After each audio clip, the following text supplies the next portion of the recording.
Okay, so there's this type of chemistry problem, and I kind of teased that you could be a lab prep person, which all you do all day is prepare solutions. And say you want a very, very relatively dilute solution, which is like, I don't know, 0.00056 grams per liter. Well, you'd have a hard time going and weighing out 0.00056 grams. Our scales don't do that. So instead what you would do is to make what we call a stock solution. So you're going to see when I work these problems, this could be my volumetric flask. It's very ugly, I know. But basically you make up a stock solution, and your stock solution is concentrated. So you may not be able to weigh out like the 0.00056 grams, but by golly, you can weigh out 1.39265 grams. You can weigh out something you can sink your teeth into. So what you do then is you take, and usually use a pipette, you guys have been using pipettes, and you transfer this to an empty, another volumetric flask. Okay? And we would call this A. Okay? So you transfer a certain amount. Okay, we're going to be doing problems like this. So you use a pipette to transfer a certain volume, and then you dilute it back up. And let's just say, oh wait, I want it even more dilute. So then you could actually, and I don't think I do many problems like this in this class, but you could actually take some of that diluted solution and transfer a certain amount using a pipette. Okay? So in other words, your B would be the most dilute and your stock is the most concentrated. And again, the reason you would do that is to really have a handle on a very dilute concentration. It's called serial dilutions. All right. So we're going to work a problem. And you kind of, did you see where I went stock, A and B? So I kind of go from left to right, more diluted. I'll oftentimes will draw a picture because there's a lot of numbers up here. You're dealing with two solutions. And so to me, that gets a little kind of complicated. And these dilution problems, a lot of times you're after something different. So we're going to do two, and you know, the sky's the limit as to what you're after. So if we read it a few times, it looks like, all right. So I'm going to draw my, from my left, I'll do my stock right here. That's a really, boy, they're bad today. It's Monday. That's my stock solution. And it says, I put information there. So for instance, it gives me the molarity. So this is 0.160 molar calcium chloride. That works. And it says that I am going to transfer it. I'm going to go ahead and make another, maybe I'll try to, this is volumetric flask. I'm going to transfer a certain amount. We're probably going to use that number. Yes, we are. It's 25.0 milliliters.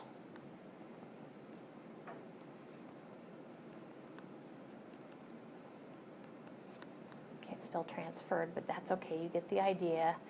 And then it says actually over here, if you read the problem a couple times, do you buy this?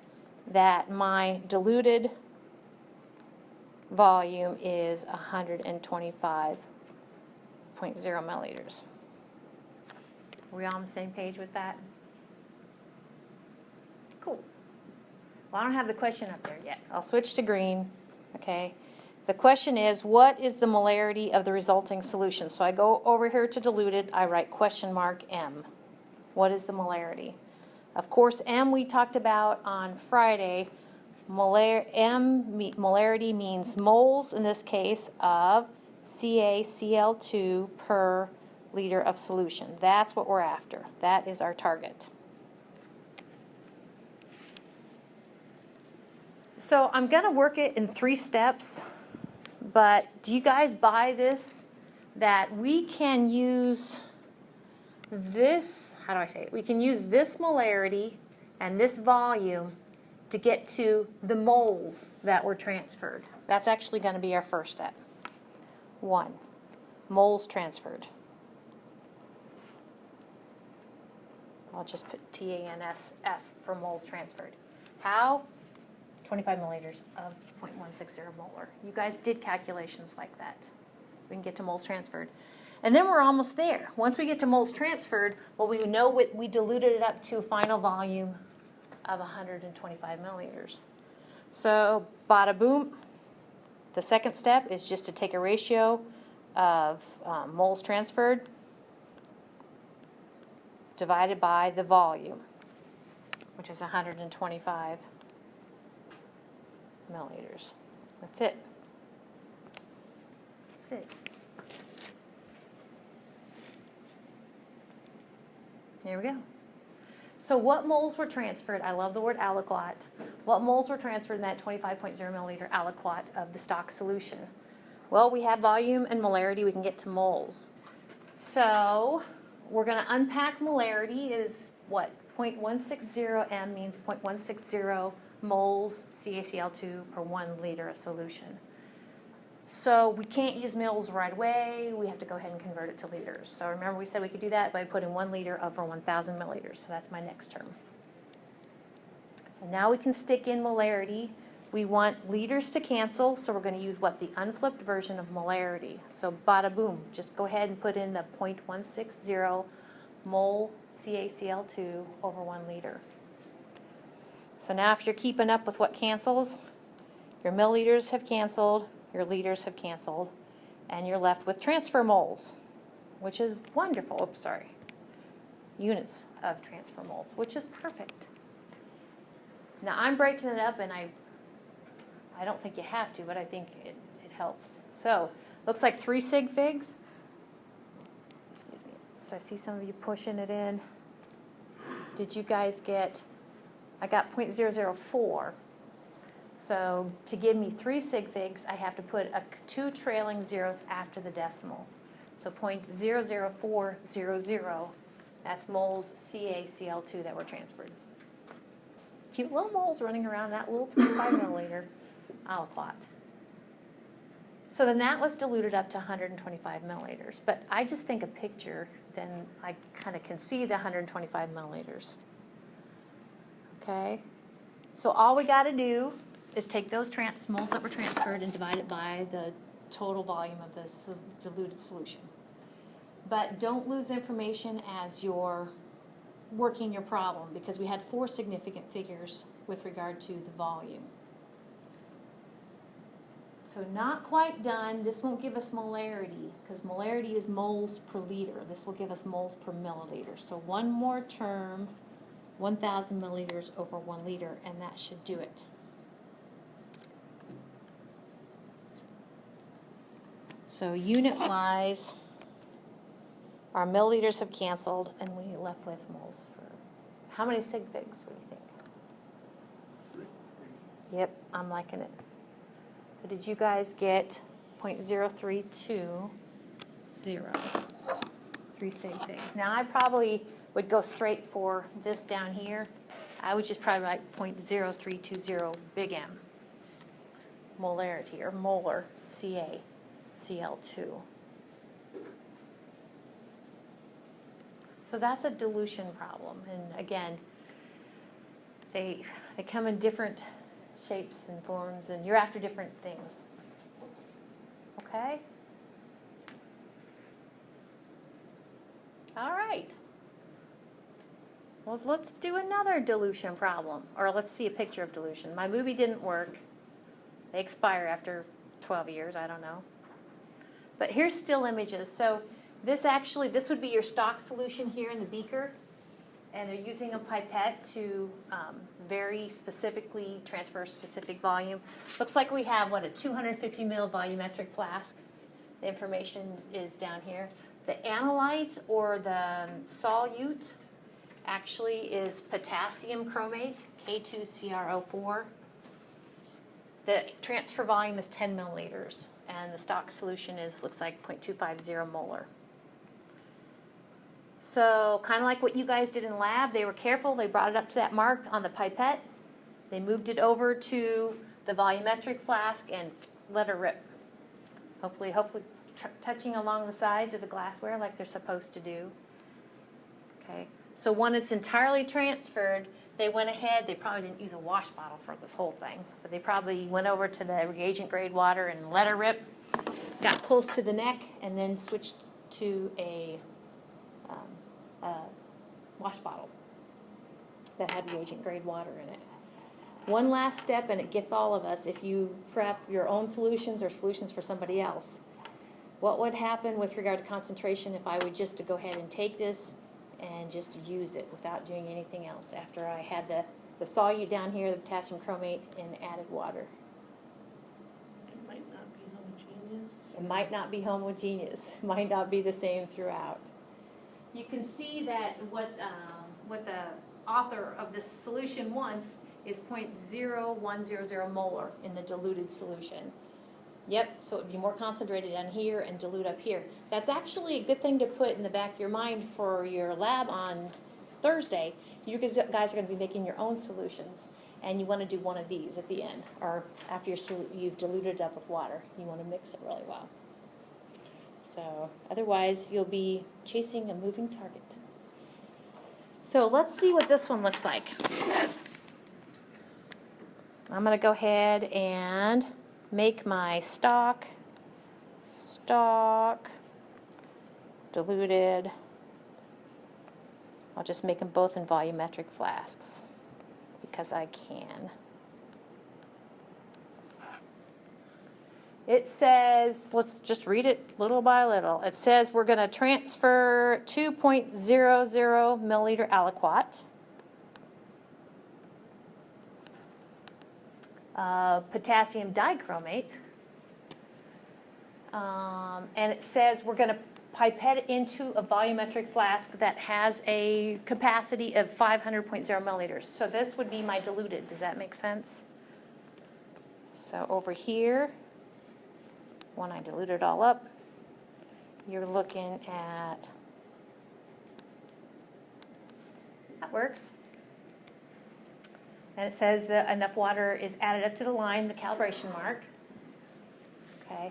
Then it says the resulting solution is 1.60 times 10 to the minus fourth molar potassium dichromate. So does that molarity go here on the left or here on the right? Right. On the right. Yep. With the picture, I usually get it right. So 1.60 times 10 to the minus fourth. I'm going to go ahead and unpack that. The big M, or molar, means moles of K2Cr2O7, that's kind of fun, per 1 liter of solution. That's what that means, i.e. molar. Awesome. And there's no question yet. The question is, question mark, what is the molarity of our stock, what is the molarity of our stock solution? Question mark, molarity of stock solution. Okay, so this is kind of like, and I recently started using this term in science, it's like reverse engineering kind of, okay? So we're going to kind of go backwards. We're going to say, well, you'll see what the steps are coming up on the next slide. The first step is going to be, can you get to the moles of K2Cr2O7 in the diluted? All you need is to get to moles, volume, and molarity. Yep. Once you can get to the moles of the K2Cr2O7 in the diluted, those moles came from our 2 milliliters. So then we're almost done. Okay? All we got to do then is divide those moles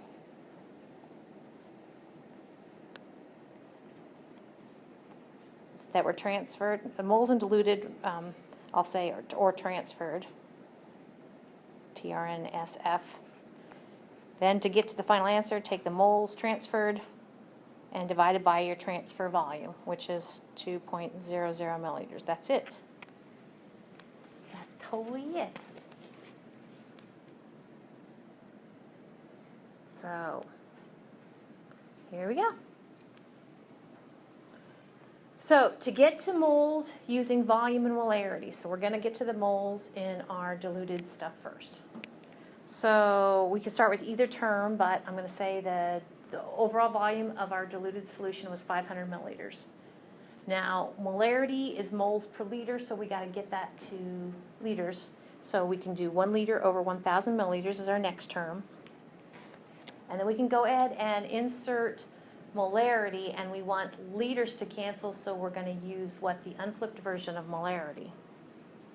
So if our third term is that 1.60 times 10 to the minus 4th moles, or moles of K2Cr2O7 per 1 liter of solution, it's kind of looking like we got moles then.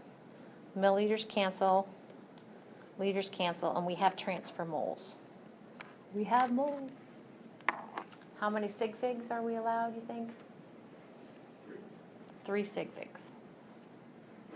So did you get...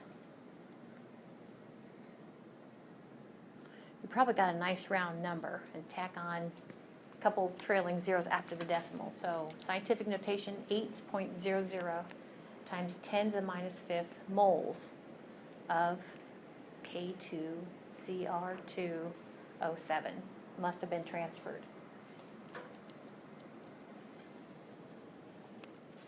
And the only way those moles got in your diluted solution was they came from your stock solution. And how did they get there? From a 2 milliliter aliquots. So then we just divide those transfer moles by the 2.00 milliliters. And it looks like this. So 8.00 times 10 to the minus 5th moles, or moles of K2Cr2O7, divided by 2.00 milliliters. And that'll give you moles per milliliter, which that won't work for us for molarity yet, and introduce a term of 1,000 milliliters over 1 liter. So now our milliliters cancel, and we're left with units of moles per liter, which is perfect. How many sig figs? 3. So I probably would just put 0.0400 molar. But what it really means is 0.0400 moles of K2Cr2O7 per 1 liter of solution. So you went backwards. And those aren't the only possibilities. There are more possibilities with dilution problems. But they are very practical. When I was writing this down, were you saying, would there be no reason to use scientific notation in the final answer? Or You wouldn't have to in this case because it's a number that you can use the trailing zeros after the decimal to show 3 sig figs. But if it had been like 400 and you needed to show 3 significant figures, you would have had to pack it up. okay. Yep, scientific notation has to be used sometimes, and sometimes it's optional. This would have been what, 4.00 times 10 to the negative 2. Yeah. Yep. About the time you're like, well, that has to be that. And you're like, no, it doesn't have to be that. So let's take a look at these. And these will be due on Wednesday. And they look like this. So you can see a lot of pictures, which I know a lot of students don't draw the pictures. Maybe it's just easier to teach it with the pictures. So don't feel bad if you don't draw pictures. But if you read 43, you have a stock and a dilute solution. The molarity of the stock is given. The transfer volume is given. And it looks like the diluted volume is given, and they want to know the concentration. So I gave hints that you may or may not need. Okay, so in this case, we can get to the moles that were transferred using the volume and the molarity. And then we can, kind of like we did before, divide those moles by what you're going to dilute it up to. A really common mistake, and I'm better at it than I used to be, is to lose this information. We have 4 significant figures in a volume of 250.0 milliliters. The next one, again, and looks like this, and I made these up a year ago. I was into more, the stock was in a beaker, I don't know, the diluted was in a volumetric flask. In this case, this looks this is one like we did not do one of these in class. But if you look at it, looks like you're going to kind of reverse engineer it. Our diluted we have volume and molarity for our diluted, so you can get to moles, right? Moles in this case of AgNO3, okay? Once you have moles that you know you need to transfer, you have the molarity, okay? And so we can use moles and molarity to get to volume. I didn't do one of those, but okay. The next one, I think there was 4, right? Looks like we are reading my pictures, not the words. Looks like we know our dilution volume and our dilution molarity. We know our volume transfer, and you need to get back to the concentration. Okay, so we're going to do a type of calculation coming up. I think we'll get to introduce it at least today, called aqueous solution stoichiometric calculations. And I always tell students, you start with what you know the most about. Okay, so if you look at a picture, what do you know the most about? Well, I know the most about my diluted. Okay, and kind of go from there. So this case, we can get to moles that must have been transferred from the volume and the concentration. And we know that it was transferred in an aliquot. So we did this one, didn't we, in lecture? So we take those moles divided by the 25.0 milliliters. Yep, okay. And then last but not least is this one. This one's a little different. Okay, so it says you're supposed to give details on how you could make this solution. Notice our target diluted solution, we have the volume given and the molarity. And so don't let the 2 liters throw you off. 2 liters just means you have plenty of stock to deal with to go ahead and make your diluted solution. So kind of just give stepwise what you would suck up, okay, probably using a pipette, carefully gather an aliquot of X milliliters from your stock solution, transfer it to an empty 250 milliliter volumetric flask, and dilute it up. Okay, so you get to be the teachers. All right. On to one last kind of, it's almost a sidebar topic, I think. We've been dealing with solution concentration, how concentrated is a solution with regard to the solute. I said it could be grams per liter or moles per liter. And I want to introduce this special type of aqueous solution that is an electrolyte. Electrolyte is like, these days you like go grab a Gatorade, right? Okay, so did you guys know that in pure water, I think this is right, in pure water you would not be electrocuted? I think that's right, something like that. Right, okay, good. Because pure water doesn't conduct electricity. But ocean water does, salt water does. Okay, and that's what we're talking about here. When I think about electrolyte, that's what I think about. Did we? Yeah, we did. In Unit 1, we talked about equation, chemical reactions. And anytime you see that AQ, what does that mean? What? Aqueous? Yeah. AQ means it's dissolved. Yep. AQ just means it's dissolved. Especially though, and we also talked about, I'm going to review here, how do you know if the formula you have of a compound is an ionic compound? Look for the metal. Yep. Look for the union label. Yep. Metal, question mark, and then it's an ionic compound. Ionic compounds are great, and we'll be talking more about how they separate into their two ions, the positively charged and negatively charged, the cation and the anion. Okay, but in the meantime, I just want you to kind of bear with me. I have a homework associated with this, kind of in a chapter, later chapter. Sodium chloride table salt breaks apart to give you, now you may not know right now, because we haven't covered it yet in this class, but the sodium breaks up to be actually what we call a cation, +1 charge, and the chlorine breaks up to form a -1 anion. Now, if for these exercises you don't know that there's a +1 for the Na and a -1 for the Cl, no worries. Just put Na and Cl, okay? Sometimes I forget to mention that. But the bottom line is for every repeating unit of NaCl, you get 1 Na and 1 Cl, right? That's what I'm after here. Calcium nitrate. The formula for calcium nitrate has a quantity NO3 and a 2 outside there. So, of course, when it breaks apart, you get 2 NO3s. Now, you may not know that it's a -1. The nitrate is a -1. Don't worry about that right now. But hopefully what you see is we have 2 NO3s. Okay? 1 calcium.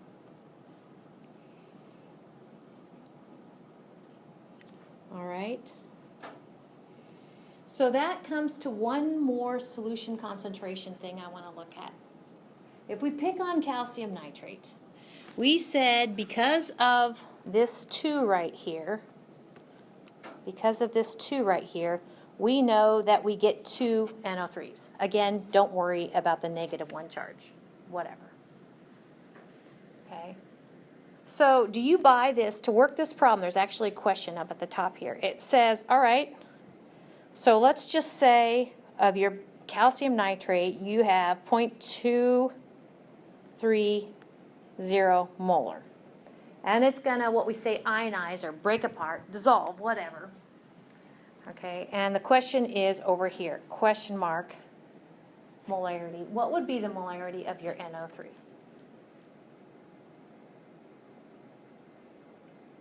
You get 2 parts of NO3 for every 1 part of CaNO3 quantity 2. It would be 2 mole. You get 2 moles for every 1 mole, and the molarity is 0.230. So what do you think this molarity would be?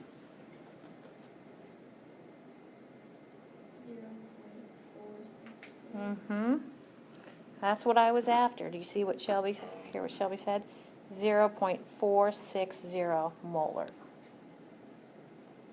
Why? Because you get 2 times your NO3s for every 1 times of that. Now, what I showed you, I'm not sure I'm going to really want to have shown you, because in here, this class is all about FL, factor label. So I'm going to show you do exactly what Shelby said is a factor label problem.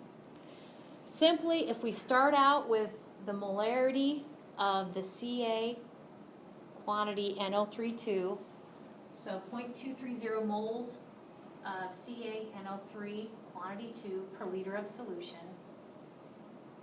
And I guess it's kind of like a stoichiometric calculation, isn't it? Okay, if this is our balanced equation, okay, we have 2 moles NO3 for every 1 mole of Ca quantity NO32. But I just wanted to kind of show you that it's all. Does that work for you? And again, when you're working these homework problems that are going to be due Wednesday, if you don't know the charge on the NO3 or the charge on the Ca, no big whoop. So, yep, if we do the math there, well, units of moles of CaNO3, Ca quantity NO3 2, those will cancel, and we'll be left with moles of NO3 per liter of solution, which is, in this case, 0.460 moles NO3 over 1 liter solution, or 0.460 molar NO3. Okay? This is one where I'm like, I mean, the whole factor label is supposed to help us get to the right answer. At this point, you're just like, I can see it's twice as much, so why can't I just go there? Well, you can't. So let's take a look at these. These will also be due on Wednesday.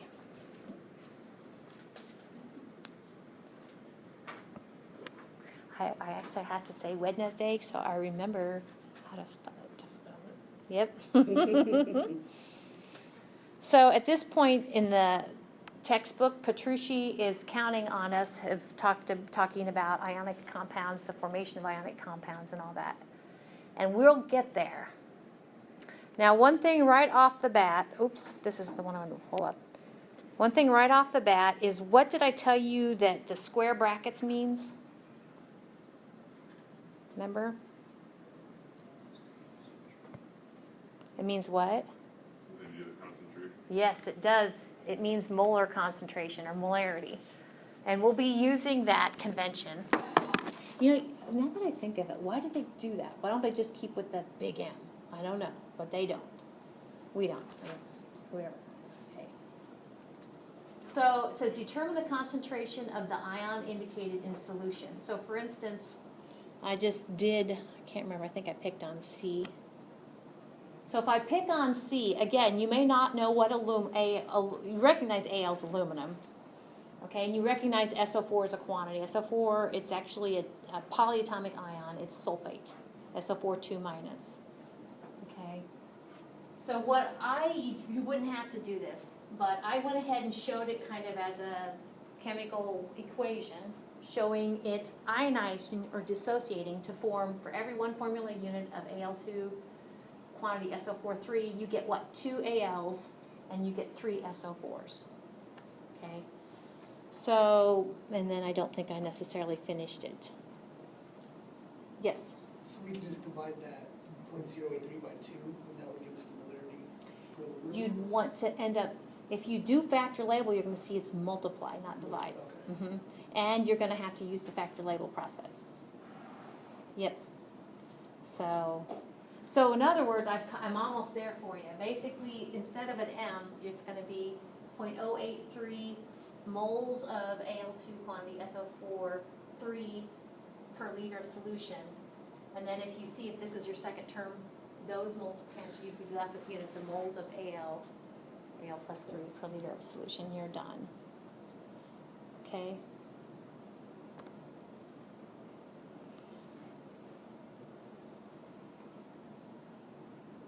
All right. Yay, same as number 7. Any questions about that? So this might drive you a little crazy because, for instance, some of these down here, you're like, for 8, they're after, it's always sulfate. And so, like, for instance, 8A is dealing with, you get 1 sulfate for every unit of H2SO4 that dissolves. So don't freak out if the answer is going to be 0.075 molar sulfate, but you have to show how to get there. I'm torturing you. Okay?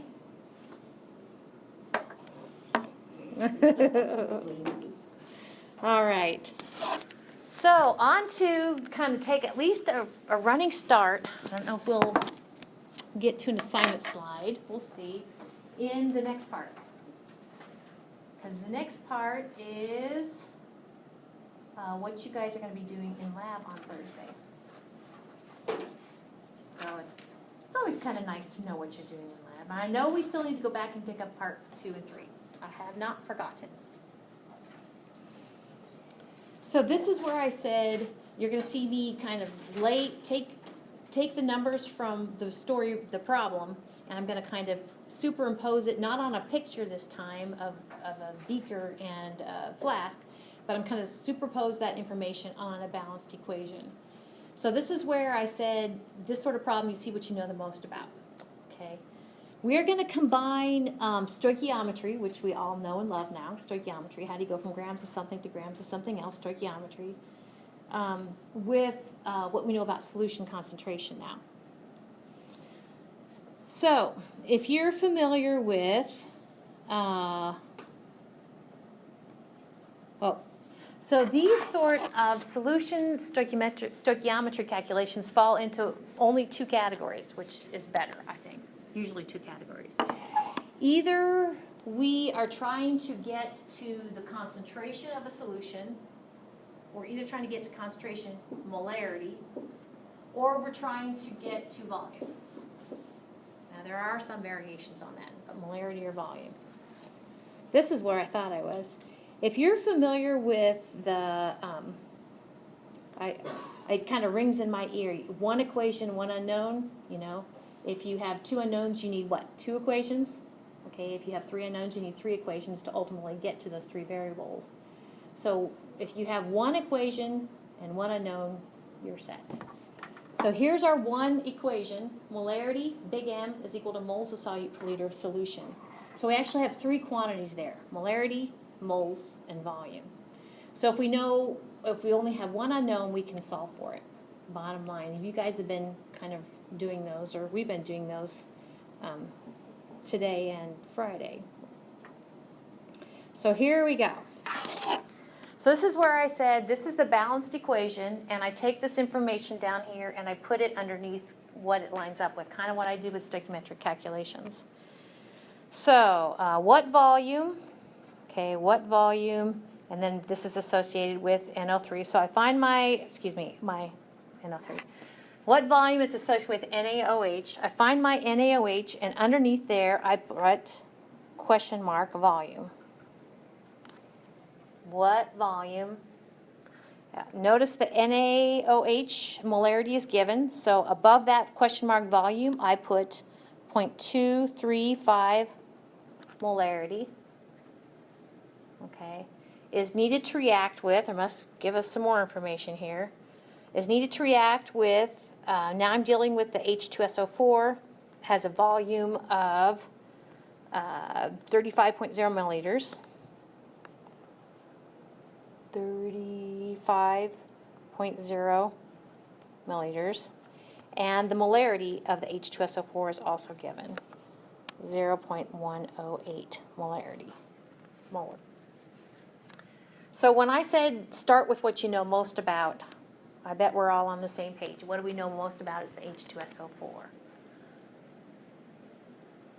So bottom line, start where you know most. And so you're going to see here in a minute, the first step is going to get to moles of H2SO4. I can do that because I have volume and molarity. I'm going to have to convert those milliliters to liters and then use molarity, but I can do that. And once we have moles of H2SO4, we're going to go to moles of NaOH using stoichiometry. Stoich. Which looks like we have a 2-to-1 relationship. So once we have moles of H2SO4, we get moles of NaOH using stoichiometry. Finally then, once we have moles of NaOH, we're going to use those moles that we just found. And we're going to use molarity, use moles and molarity to get to volume. Because that's where my question mark is this time.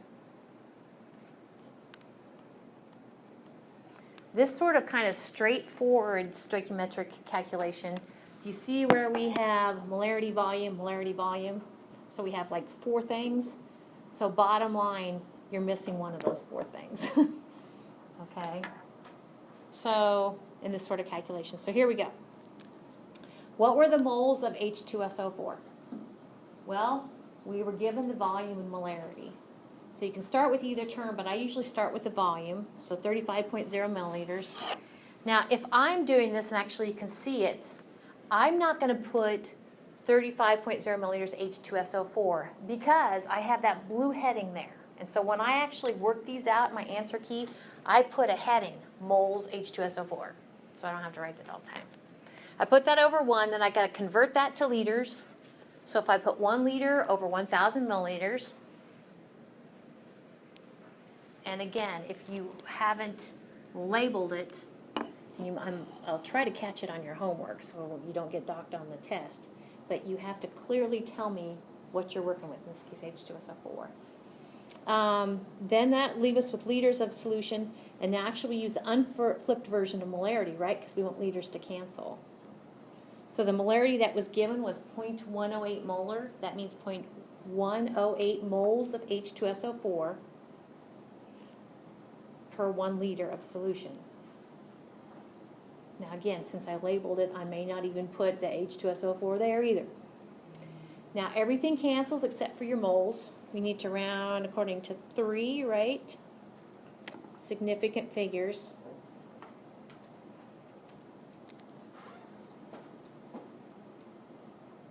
And I got 0.00378 moles. Now that's step 1 of 3. I used to do these stoichiometric calculations kind of in one long thing, which you can, but I like breaking them up so I don't have to write the species. Step 2 was moles of NaOH. So we're going to piggyback on step 1 and use stoichiometry. So I would rewrite the number we got from step 1. I would rewrite 0.00378 moles. Now I do have to say H2SO4. I would put that over 1. And now I would use something we've also been talking about in here. I would use the stoichiometry. Okay. I want moles of H2SO4 to cancel, so I'm going to put that in the bottom. So it will be 1 mole H2SO4 in the bottom, 2 moles NaOH in the top.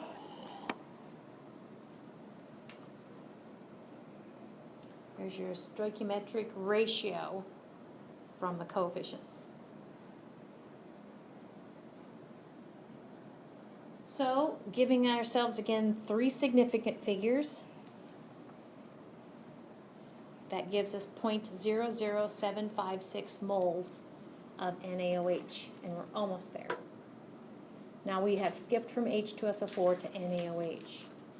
So now we can use moles of NaOH and the molarity of NaOH to get to volume. So I'm going to you're going to see this is my first term in step 3. My first term in step 3 is going to be that 0.00756 mole NaOH over 1.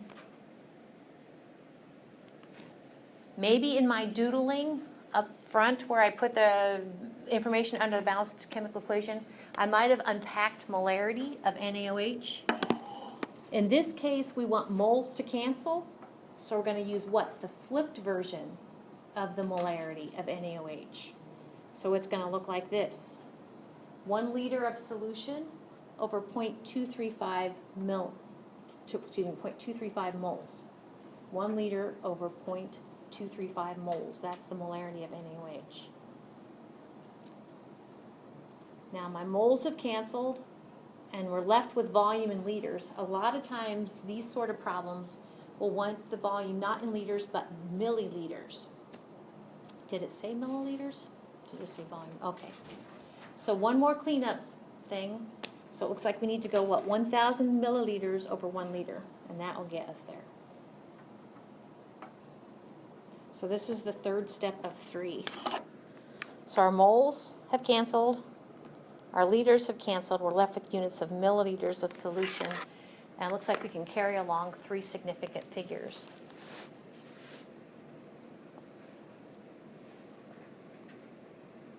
So did you get that? 32.2 milliliters of solution.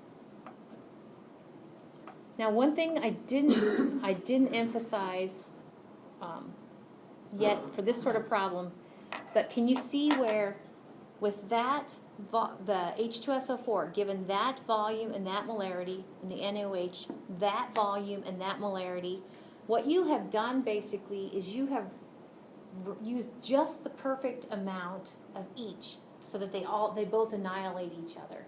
It's like going to your cupboard, wanting to make brownies, and you have the exact, we call stoichiometric ratio of flour to sugar, okay, of all of your things to make the right number of batches. They're all used up. Okay, that's important in this sort of calculation. Well, that's a good place to stop, and we'll pick up with another stoichiometric solution concentration stoichiometry problem on Wednesday.